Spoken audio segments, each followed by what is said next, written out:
شال است که نه چطور است و چناست. بالاخره من گفتم سعی یک گپک بسیار عادی.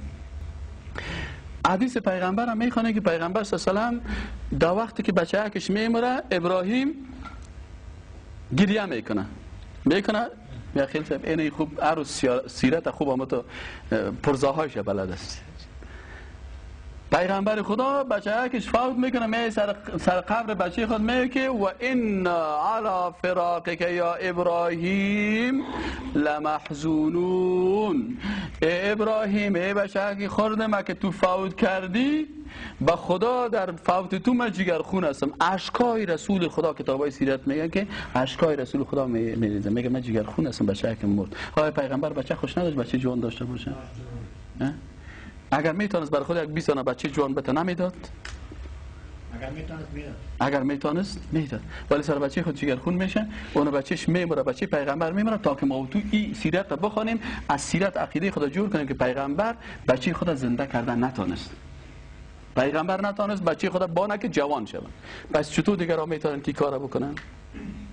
برادرای عزیز بعضی گپا رو که ما میزنیم حداقل عقل خدا در کار پرتیم قرآن و سنت و سیرت بخوانیم ببینیم که چی است. اینال خداوند متعال جل جلاله پیغمبر رسول کریم صلی الله علیه و سلم میگه که اذا سألت فاسأل الله. وقتی که سوال میکردی وقتی که میخواستی از کی بخوای؟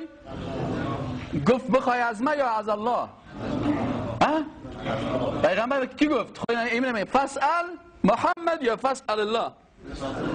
اگر من یه حدیث دروغ بگم به خدا من رو تباه کنم.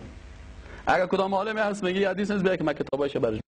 خود رسول خدا صلی الله علیه و میگه که اذا سألت وقتی که سوال میکردی میخواستی در مشکلت از کسی فاسأل پس سوال بکو. امر است.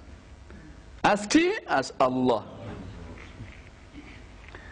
دیگه که خود اگر ما امت رسول خدا هستیم اینی رسول خدا انت میگه. اگر امت بوغی هستیم پس بفرمایید ما که بوغی و چهار تنگ قرضا رو آخ پدر و مادر رو زیر دار گریختگی و چلمی که از او غرض نه بر کلش سلام و احترام. اما ما کسی را خطاب میکنیم که میگه من امت کی هستم؟ امت رسول خدا هستم. رسول خدا نمیگه ما مردمای عاجز و بیچاره هستیم. از من هم کس چیز نخواهیم ما که مردم هم گردنتون بسته که سر قبر ما توغ بند کنین. هر کس سر قبر ما توغ بند کنه خدای پاک میگم تباید کنه. ما توغکی نیستیم. اذا سألت فاسأل الله. یعنی اگر وقتی که تو کدام مشکل داری درد داری سوال میکنی از الله بخوای. اما ببینین بعضی کسا افراط میکنن بعضی کسا تفریط میکنن. از دیدگاه دین اسلام چی گپ است؟ مثلا یک کس میگه من یک مشکل دارم تو یک مشکل داری بناهن ببین که برای حل مشکلت آیا این خداوند مخصوص خود ساخته و یا خداوند بر گفته که نه از این میتونی این مشکل عادی است میتونی از انسان هم کمک بخوایی. اینال اگر مشکل مربوط خداوند است باید از خدا بخوایم. اگر مشکل اولاد دارم اینال محیی زنده کننده کی هست؟ الله هست. بنابراین ما در اولاد از خدا میخوایم. اما مشکل از این تا شهر رفتن دارم اینچه خداوند برام گفته که اگر اسب بود اگر موتر بود اگر طیاره بود از استفاده بکن برو تا یک جایی. بنابراین در عالم اسباب که خداوند بر ما اسباب و وسایل داده از موتر از نان از کچالو از پیاوه از گوشت از قرمه از دوا پیش دکتر رفتن از سیروم گرفتن از دیگه پا این عالم اسباب است. خود خداوند گفته که شما از اسباب استفاده کنین لکن مسبب الاسباب کی است؟ الله. یعنی برو در شفاخانه لکن با این عقیده نباش که دکترها میتونن تو رو شفا بده. به خاطر چی؟ به خاطر سو خوب سل کنین خوب سل کنین. ما تو آدم نیستم که من خوب یگان لاوره که میخوام خوب سرش فکر میکنم. در لوحه اونجا میخوانیم شفا خانه. چی معنی؟ یعنی خانه که در اونجا چی است؟ شفا هست. ولی وقتی که در آمدیم گفتیم دکتر صاحب این شفا خانه است گفت بله. رفتیم این لاوی دیگه در دالیز نشست مرده خانه. در داخل شفاخانه چی هست؟ یعنی گفتیم دکتر صاحب این چی معنی؟ در کلش نشان میکنی شفاخانه در داخلش نشان میکنی چی؟ مردخانه. گفت برادر دکتر مسلمان بود دکتر با ایمان بود دکتر معتقد بود. گفت ما که هستیم در عالم اسباب کار میکنیم اما مسبب الاسباب که شفا دهنده حقیقی کی است؟ الله هست.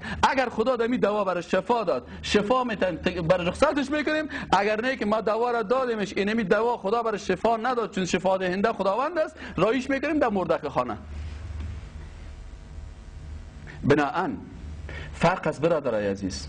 در عالم اسباب از وسایل خود خداوند اجازه داده که از این وسایل استفاده کنین. خودتان از دوا استفاده کنین، خودتان پیش دکتر برین، خودتان در موتر سوار شوین، در عالم اسباب برین پیش استاد درس بخوانین، برین معلم باشین. پیغمبرها کلشان معلمین بودن. خود رسول الله صلی الله علیه و آله که انما بعثت معلما، اما در چیزی که باز او را خداوند گفته که این صلاحیت انسان ها نیست، در اونجا باید انسان از این مخلوق نخواهد. محیی کی است؟ الله است. بناهن باید چی کنیم؟ وقتی که میخوایم اولاد باید از کی بخوایم؟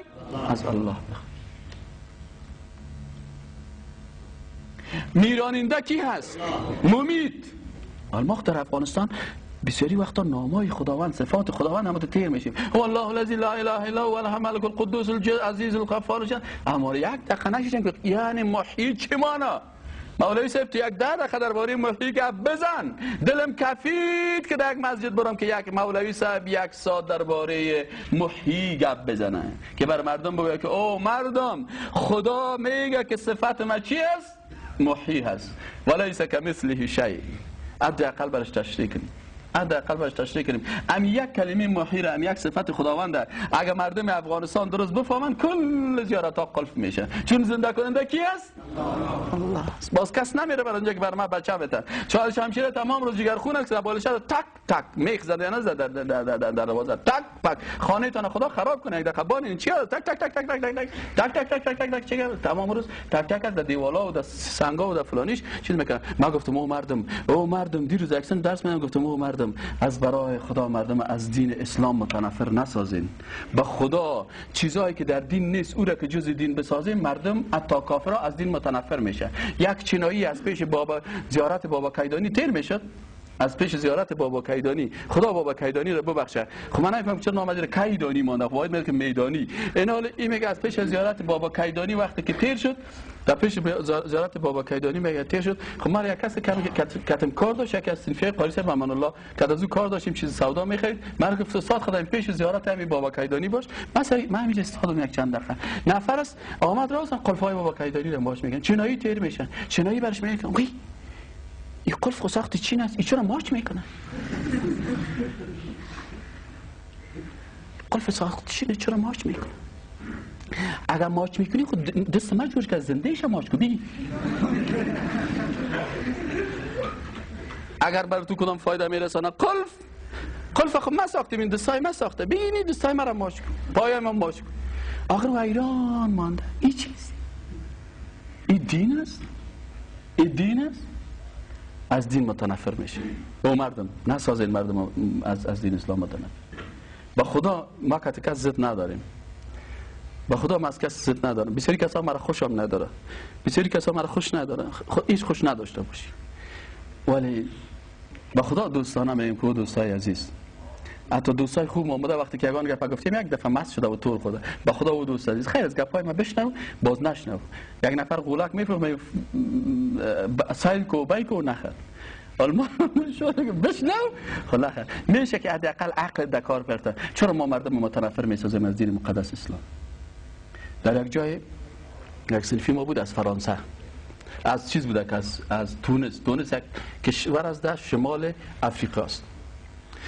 در شمال افریقا وقتی که کتدیش بیدی دست حدود ما را نمان گفت نه اینجا که ریش جای شده کشور داخل شده نمیتونی. یک تیکه قانون فرانسه است.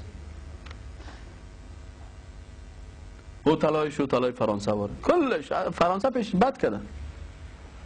در اونجا یک طیاره از